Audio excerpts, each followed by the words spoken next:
I had never been to the small coastal town of Lincoln City before. Its salty air and overcast skies felt heavy with the kind of history no one liked to talk about. I was there to attend the funeral of an old friend, Mark. We hadn't spoken in years, but his sudden death felt like a pull I couldn't ignore. The service was held in a small, crumbling chapel that overlooked the sea.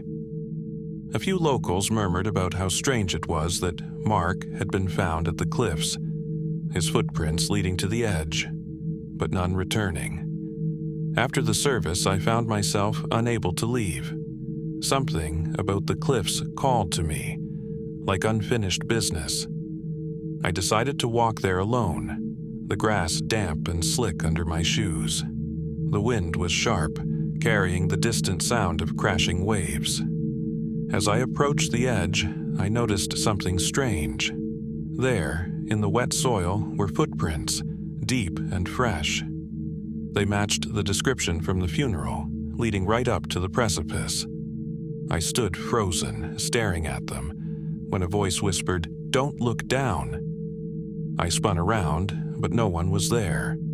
The wind howled louder, almost like it was laughing.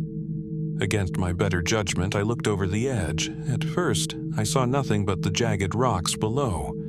But then I saw him, Mark, standing on a narrow ledge just below the cliff's edge, staring up at me. His face was pale, his clothes still damp from the sea. "You came," he said, his voice calm but hollow. "You shouldn't have." I tried to ask him how he was alive, but my voice caught in my throat. He reached out a hand, his eyes pleading. "Help me up," he whispered. Against all logic, I crouched down, reaching for him. Just as our hands touched, his grip tightened unnaturally.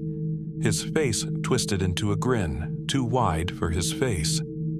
"You shouldn't have come," he hissed, his voice no longer Mark's. The ground beneath me crumbled. I screamed, scrambling back as Mark, or whatever he was, pulled harder. I managed to break free, falling onto the wet grass, my heart pounding. When I looked back, the ledge was empty, no footprints, no Mark, just the waves crashing far below. I left Lincoln City the next morning, vowing never to return.